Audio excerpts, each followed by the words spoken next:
PDM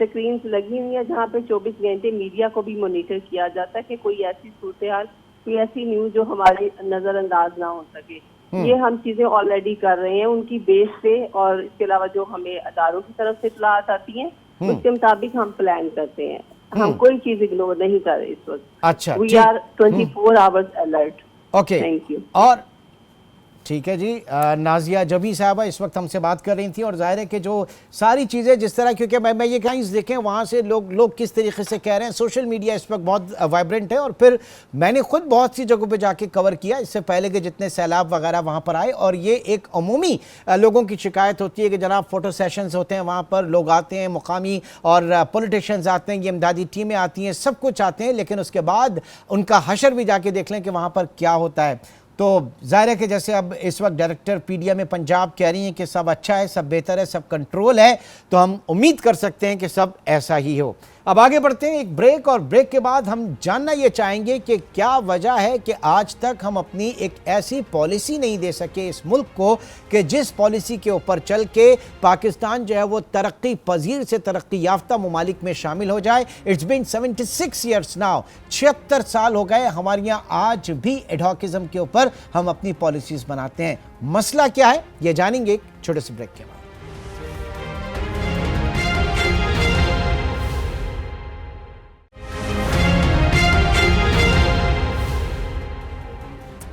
welcome back. 76 برس بیت گئے لیکن ابھی تک پاکستان کا شمار ترقی پذیر ممالک میں ہے. ہمارا 5 ایئر اکنامک پلان لے کر دنیا کے دوسرے ملک جو ہیں وہ آگے بڑھ گئے اور وہ اس وقت ڈیولپڈ کنٹریز میں شامل ہیں. ایسا کیوں ہے؟ اس حوالے سے میں بات کروں گا. ہمارے ساتھ موجود ہیں former chairman board of investment جناب ہارون شریف صاحب. بہت شکریہ سر آپ کے وقت کا. یہ بتائیے گا کہ کیوں ایسا ہے کہ آج تک ہم ایسی پالیسیز ہی نہیں بنا سکے کہ جو پاکستان کو آگے لے کر چلے؟ کیوں اب تک ہم پاکستان کا شمار جو ہے وہ ترقی پذیر ممالک میں ہوتا ہے؟ جی بہت شکریہ. دیکھیے یہ ایک اہم ڈیبیٹ ہے جو ہم سب کو اپنے آپ سے بھی اور آپس میں کرنی چاہیے کہ آخر کیا وجہ ہے کہ ہم ایمرجنگ ایشیا کی طرح کیوں نہیں اس طرح آگے بڑھ پائے جو کہ ہمارا پوٹینشیل تھا. 3-4 وجوہات میں at the start highlight اگر کروں جو میرے حساب سے اس کی وجہ بنی. ایک تو ہماری جو اوور آل ہسٹری ہے اس کے اندر بہت سے جیو پولیٹیکل کانفلکٹس آئے جس کی وجہ سے اکنامک مینجمنٹ پہ اتنی توجہ نہیں دی جا سکی. ہمارے جو نیبرہڈ ہے وہاں پر ایک ہاسٹائل انوائرمنٹ رہا، لیکن جو فالٹ لائنز ہماری 3-4 اکنامک ڈیولپ ہوئی ہیں اب اتنی ڈیپ ہو گئی ہیں کہ اب ہم ایک پرپیچول ریسیشن میں جا رہے ہیں جس کے اندر ہماری پہلی فالٹ لائن یہ ہے کہ ہمارا جو بیرونی ادائیگیوں کا توازن بالکل خراب ہے جس کو ہم current account balance of payment. دوسری فالٹ لائن پاور سیکٹر ہے کہ جس کے اندر ہم مہنگی بجلی بناتے ہیں اور کاسٹ آف ڈوئنگ بزنس اور کاسٹ آف لیونگ کو مینج نہیں کر پاتے. پھر ہمارا بجٹ کا کرونک خسارہ ہے کیونکہ ہم اپنے جو وصولیاں ہیں اس سے کہیں زیادہ خرچتے ہیں اور قرض پہ خرچتے ہیں یا پیسے پرنٹ کرتے ہیں، اور ہمارا وہ جو ترجیحات ہیں ایکسپینڈیچر کی وہ پروگریسو یا ڈیولپمنٹ یا انویسٹمنٹ اورینٹڈ نہیں ہے. ایک تو ہم اپنے ڈے ٹو ڈے حکومت چلانے کے خرچوں پہ لگاتے ہیں اور اس کے بعد ہم ایک اسٹیٹ اونڈ انٹرپرائز کو پال رہے ہیں جو کنٹینیوسلی لاس کر رہی ہے. ٹھیک ہے. اب یہ جو فالٹ لائنز میں سب سے بڑی فالٹ لائن ہماری 70% ینگ آبادی ہے جس کے لیے ہم ڈگنیفائڈ اکنامک اپرچونٹیز اس سٹرکچر میں نہیں دے پا رہے ہیں. ٹھیک، لیکن ظاہر ہے کہ یہ تمام چیزیں جو ہیں یہ ایک جامع مؤثر افیکٹو پالیسی جو ہے وہ اس کے لیے اس کا ہونا، اس کا ایگزسٹ کرنا انتہائی ضروری ہے. پاکستان میں ہم نے ہمیشہ دیکھا کہ ایک حکومت آتی ہے وہ اپنی پالیسیز لے کر آتی ہے اور اس کے جاتے کے ساتھ ہی ان کو ریورٹ بیک کر دیا جاتا ہے.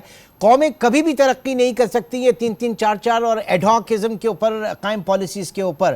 ایک لانگ ٹرم ویژن کیوں نہیں ہم اور اس کے اوپر کنسنسس کیوں نہیں ہوتا ہماری حکومتوں کا in the best national interest؟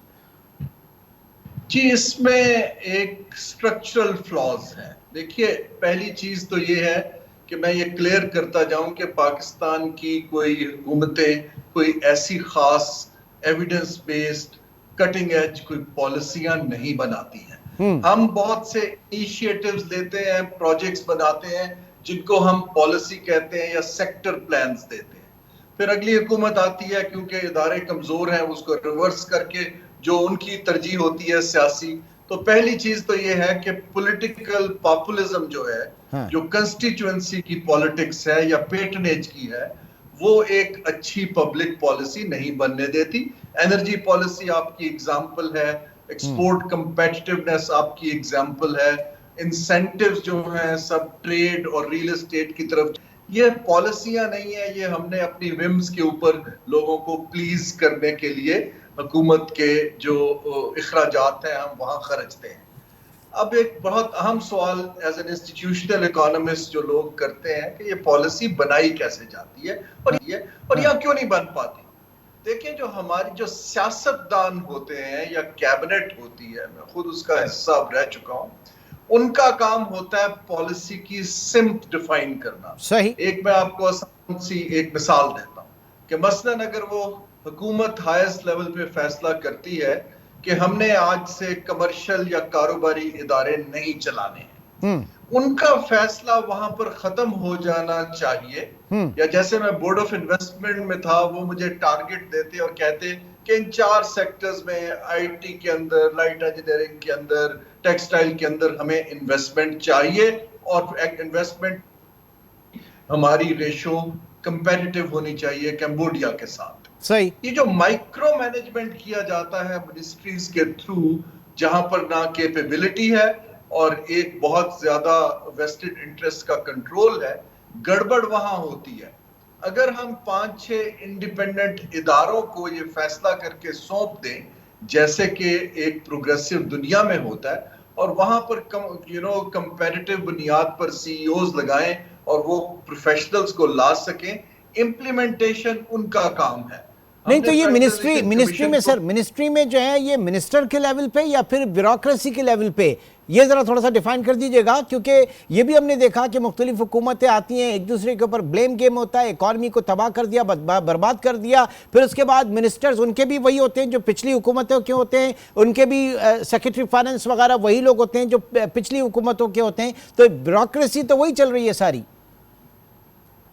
دیکھیے جو منسٹریز اور بیوروکریسیز ہیں ان کا کام میں یہی دوبارہ عرض کلک پالیسی بنانے تک تو لیمیٹڈ ہے, اور وہاں بھی ان کی کیپیسٹی بہت کمزور ہے اور ان کو اچھے لوگوں سے مدد لینی چاہیے. لیکن جب وہ خود ٹرانزیکشنز کرنا چاہتے ہیں کہ جی ہم نے آئل ریفائنری, جیسے میں جب بورڈ آف انویسٹمنٹ کا چیئرمین تھا, میں نے 3-4 پروجیکٹ آئیڈینٹیفائی کیے. سعودی عرب نے کہا ہم ریفائنری لگاتے ہیں, ایکوا پاور نے کہا ہم آلٹرنیٹ انرجی لگاتے ہیں. میری جو کنٹینشن یہ تھی کہ یہ 24/7 پروفیشنلز کا کام ہے, منسٹری کا کام اس کو صرف فیسیلیٹیٹ کرنا ہے. صحیح. کہ جی ہم نے این او سی دے دیا, ہم نے زمین دے دی. جب منسٹری خود اس کو کرنے میں آ جاتی ہے, کیونکہ نہ تو ان کو کام آتا ہے, دوسرا وہاں پر ویسٹڈ انٹرسٹس ہیں, تو ہم پھر ٹرانزیکشنز نہ کر پاتے ہیں.